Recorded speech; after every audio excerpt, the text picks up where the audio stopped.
جيت اليوم نعاود لكم كيفاش تحولت من بنت دارهم في دوار صغير لوحدة من أكبر بنات الليل المعروفات، وهذا الشي كامل بسبب عمي وجداتي. أنا سميتي فاطمة بنت فراوت. اليوم جيت نعاود لكم قصتي باش تكون عبرة لكاع البنات. أنا يتيمة الأم ديالي توفات وأنا باقي صغيرة، خلاتني في عمري 7 سنين. الوالد ديالي تزوج ومشى يعيش مع مراته في الدار البيضاء، وبقيت أنا عايشة مع جداتي وعمامي كلنا في دار وحدة. عمامي كانوا مزوجين وأنا كنت عايشة معاهم. فاش بديت كنكبر بداو المناطق الأنثوية ديالي كيبانوا، ومع أنا غليظة بحال أمي الله يرحمها بديت كنبان أكثر من عيالات عمامي، وهنا بدات الغيرة والمشاكل معاهم.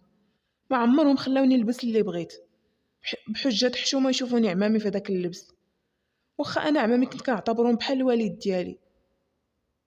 وهذا الشيء كامل أنا يلاه في عمري 15 سنة. واحد من هادوك عمامي كان كل مرة كيحاول يلعب معايا ويقيسني في شي مناطق اللي ما خصوش يقيسني فيهم، ولكن انا عقلي ما عمرو مشى بعيد. كنت ديما تنقول راه هو في مثابه الوالد ديالي وانا راه بحال بنته. ولكن داك عمي بدا كيتمادى في الفعل ديالو، ولا كيخلي الدار حتى كتخوى وكيجي ليا واحد الليله اللي غنسميها انا الليله المشؤومه. مالين الدار كاملين كانوا معروضين لواحد العرس عند العائله، انا مع كنت عيانه ما مشيت وبقيت غير في الدار. وصل الليل وانا ندخل لبيتي نعس شويه ويدخل عليا داك عمي، بدا كيتقرب ليا وكيقيس فيا وعينيه حمرين، وعرفت بانه كان سكران. بديت كنهضر معاه بالقياس وكنقول ليه مالك ياك لاباس شنو عندك، واخا كنت خايفه. ولكن هو ما كانش كيسمع ليا، وبغى يحيد لي حوايجي. تما عرفت بانه ناوي يتكرفس عليا. صافي تما بديت كنبكي وكنطلب فيه ونقول لي عافاك عمين على الشيطان، راني بحال بنتك، تقي فيا الله. ولكن هو ما كانش كيسمع، كان بحال شي وحش. شدني بالقوه وتكرفس عليا مزيان، تعدى عليا بكل ما تحمل الكلمه من معنى. فقد لي الشرف ديالي وضربني وليت كل زرقاء. فاش قضى الغرض ديالو خرج وخلاني حالتي حاله. كنقول مع راسي واش انا كنحلم؟ بقيت عاطيها غير البكا. كنبكي حتى رجعوا مالين الدار من العرس في الصباح ولقاوني في ديك الحاله. والمشكل داك عمي جاي معاهم بحال ما واقع حتى حاجه. مالين الدار عياو معايا باش نهضر، ولكن ما قديت نقول لهم والو. صافي شدني جده ودخلتني لواحد البيت وزيراتني باش ندوي ونقولها شنو واقع. كتقول لي مالكي، واش دخل عليك شي شفار، واش تعدى عليك شي حد؟ وانا غير ساكته. هي تعاود السؤال ديالها، قالت لي دوي واش تكرفص عليك شي حد؟ وانا نهز راسي بجواب ديال قالت لي ويلي على بنت الحرام، شكون اللي دار فيك هاد الحاله؟ بزز باش طلعت مني وقلت لها عمي مصطفى هو اللي تكرفص عليا البارح فاش كنتو في العرس. قلت لها رجع للدار سكران وتعدى عليا معاه. قلت لها هكاك وهي تولي واحده اخرى، هي تقول ياك بنت الحرام، ما لقيتي غير عمك مصطفى اللي تلوحي عليه الباطل؟ عمك راه كان معانا في العرس، اش هاد الهضره كتقولي نتيا؟ واخا جده كانت عارفه بلي داك عمي يقدر يديرها. المهم بدات كتخاصم عليا وهي تجيب المجمر وجابت واحد السفوت ديال الحديد وبقات كتكويني في كل شيء، كتكويني في ذاتي كلها، كتكويني وكتحلف عليا وتقول لي لا مشات هاد الهضره تخرجت منك غنخرجك من الدار. هادشي كامل قلت لكم وانا في عمري 15 سنه. المهم انا من الخوف بقيت ساكته وما قلتها لحتى واحد، خبيتها في قلبي وسكت.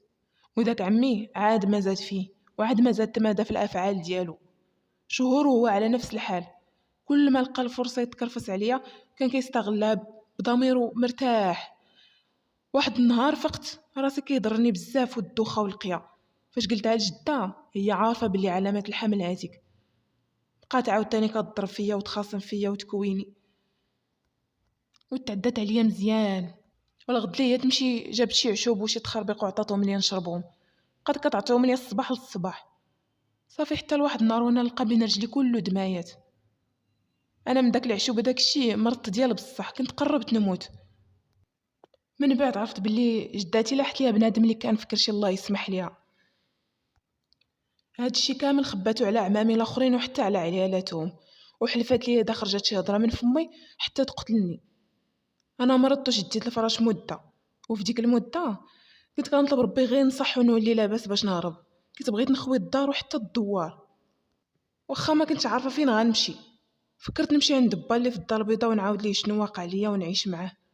تنقول تاني محال يتيقني حد، ومرتو ما كانتش كتحملني. المهم عييت ما نفكر وندير في الخطط. ايوا نهار حسيت راسي صحيت شويه وحسيت راسي قادره نوقف ونط بالليل، كان كلشي ناعس. انا بت ما صبحت في الدار. ايوا بت فواحد البلاصه في الدوار حتى بان الضو شويه، وانا نكمل طريقي حتى وصلت الطريق الرئيسيه بحكم كان الدوار بعيد شويه. ايوا وقفت حدا الشانطي كنشير بيديا شويه، توقف لي واحد المراه قالت لي فين غاديه بنتي. انا بقيت غير حاله فمي، ما عرفتش غادي نقول ليها. بقيت غير ساكته وكنشوف فيها. هي تقول لي انا راه غاديه لتيزنيت. ياك ما غاديه لتما. انا بلا ما نفكر قلت لها غاديه. واخا انا ما كنت عارفه لا فين غاديه ولا اش كندير ولا فاش كنفكر. انا قلت غير وصافي. المهم غير نطلع معاها ونخوي تما. هي مسكينه ثقت فيا واخا كانوا جي باينه فيها مريضه ومهلوكه. قالت لي واش انت مريضه بنتي؟ قلت لها قالت لي واش نديك للسبيطار؟ قلت لها لا لا عافاك، غير قلت لها غير وصليني معاك وصافي. المهم هي بقات كتسولني وانا غير ساكته ما كنجاوبش. ايوا حتى وصلنا لتيزنيت، وهنا غتبدا هنا غنكونوا سالينا الجزء ديال اليوم. لا بغيتو يوصلكم الجزء الثاني ديروا لايك للفيديو واشتركوا في القناه ونتلاقاو ان شاء الله.